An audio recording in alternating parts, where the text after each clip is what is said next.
Ergebnisse der Tests sind bei Herstellern befürchtet, denn sie entscheiden oft über Erfolg oder Versagen am umkämpften Verbrauchermarkt. Aktuell hat die Stiftung Multitask und Multigene für die Geschirrspülmaschine unter die Lupe genommen.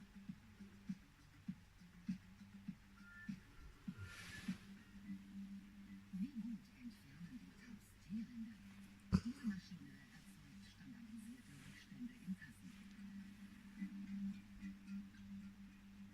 Hackfleisch, angebrannte Milchhaut, Eigelb, Creme Brûlée. Tausende Male Guten Morgen. Anschmutzungen auf das Testgeschirr auf und lassen sie gut eintrocknen.